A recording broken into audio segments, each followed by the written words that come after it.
When I worked for my mentor, Heidi Kenner, out in Montana, she made sure that part of my work with her was maintaining a good and healthy prayer life.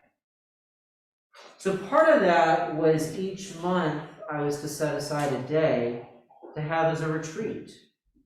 And towards the end of my time there, Heidi set aside a week even for me to have a longer and fuller retreat. While I would help with preparing with various things like our weekend session for Lent, she also would have me be and take time with the leaders for those sessions so I could gain from their wisdom and knowledge. The result of all of this is I was able to move closer, able to feel closer to God. And that made my life and ministry, my time in Montana, more full as a result. Doing all these things, maintaining this prayer life, developing this closeness with God, also prepared me for what was ahead. After my time in Montana, I went on to seminary. And traditionally, after the first year of seminary, students go off and do something called Clinical Pastoral Education, or CPE. This is a unit, a summer of chaplaincy. And usually that's done within a hospital setting. The idea is that as you are walking with others in their spiritual life, you're also gaining insight into your own spirituality and into your own mind and psychology, even.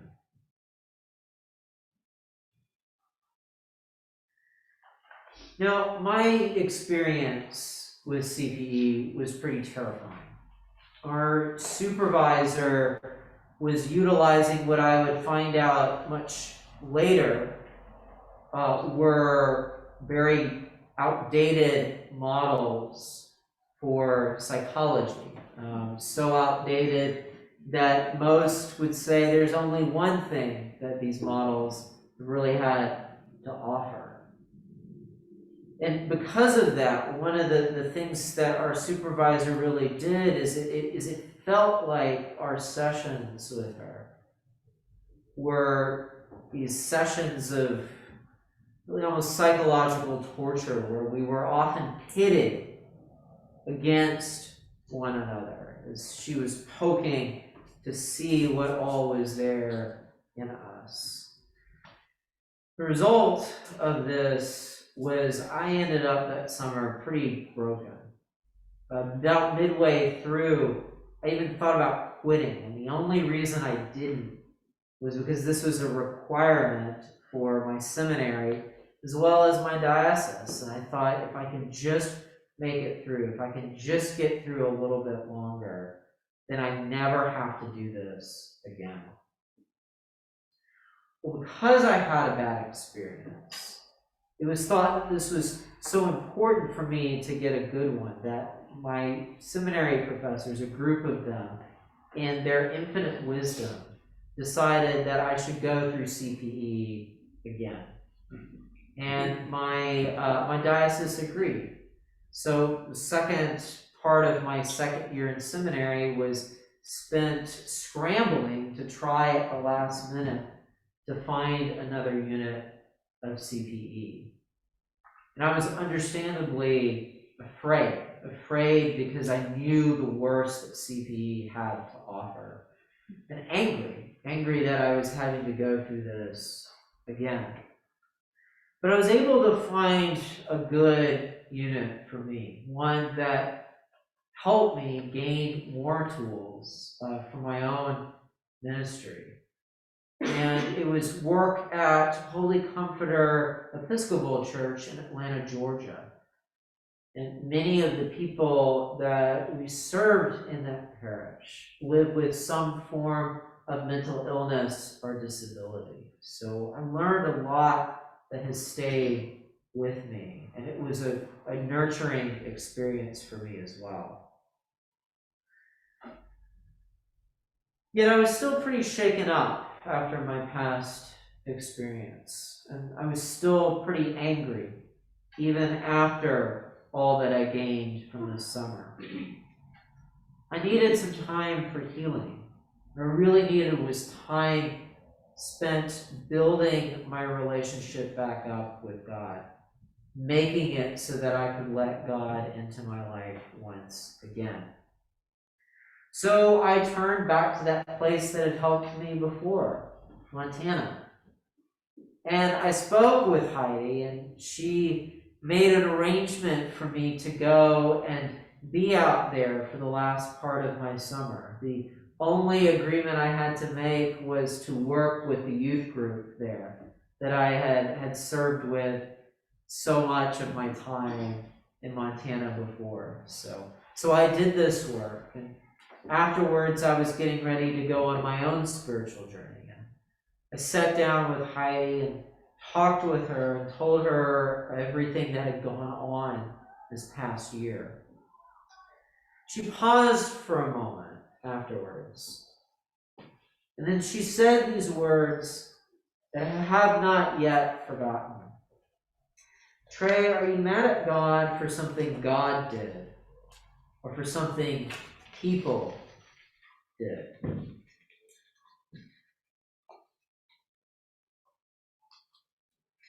Now, these words were able to stay with me. They stuck with me because of all the work I'd done before. All that time, all that effort I'd spent coming closer to God, and my work with Heidi all those years before in Montana. It brought me to a point that when Heidi said these words that were really a gift from God, I was prepared enough to be open to hearing what the Lord had to say. The Lord had to say to me in that particular moment. And those words from God helped me for the better. There are times still throughout my ministry when I need these words, I use them like a mantra to remind me of all that God is doing, to remind me that God is not responsible for the wrong actions of other people. And I continue to use them and will continue to use those words whenever I need that reminder to draw me back to God once again. Now, if I hadn't prepared myself to be close to God when things were going well, when things were good, then I wouldn't have been prepared for when the dark times came. I wouldn't have been ready to meet those moments without that preparation. Yeah, CPE broke me. And that small group of seminary professors, they fractured me even more. I had to climb my way back to get to God's presence. And I couldn't have done that without being ready and being prepared.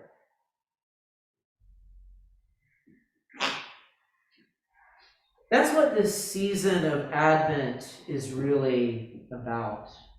Preparation.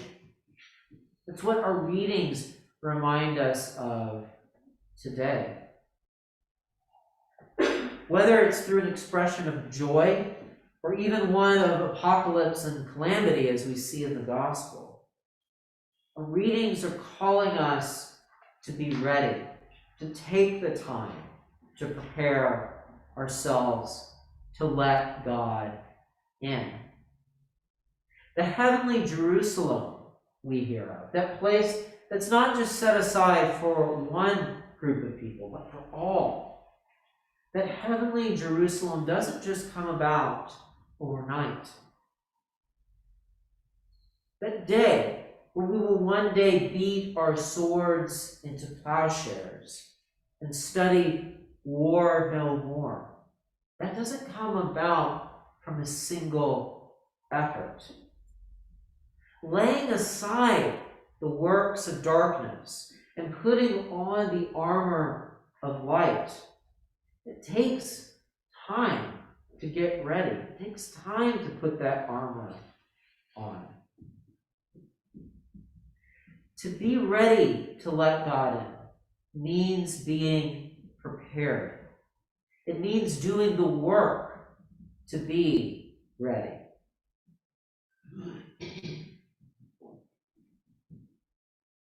Now, as our gospel points out, the preparation of Advent traditionally has been about being ready for the second coming. Since the beginning of this celebration, since Advent was first celebrated by the early Christians all those years ago, that's what this season has been about. Preparation for Jesus' return. This season of Advent is much older than Christmas. It wasn't originally about the preparation for Christmas. Christmas really got added on to it later. And in that celebration of Christmas at the end of Advent, the idea was that we remember the Christ child coming into this world for the first time, to remind ourselves of Jesus' return that will be at the end of all things. And even in this preparation for that second coming, we must do the work to let God in, so that when our Lord comes, we will have a place ready, a home for our Lord within our hearts and our very souls. That is the task of the season of preparation.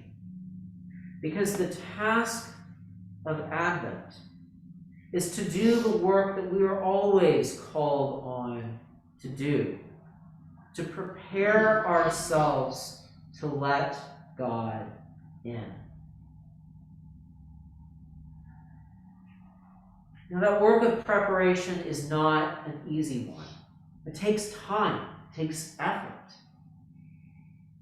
Yet that work we put in, that effort we make, can give us more than we can even imagine.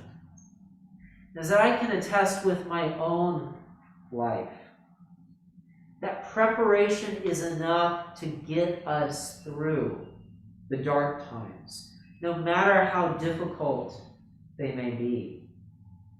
It's enough to see us through, even when we are beaten and broken at the end. Being prepared to let God in can take us through the time of his return to this world, even, just as it helps us as we prepare for the joy of the reminder of the incarnation of our Lord into this world. And the love and joy and grace and salvation that came from that incarnation, that came from the resurrection after Jesus' death in this world. So, in the season of Advent, and in all times, really, take the time. Do the work. Make yourselves prepared and ready to let God in.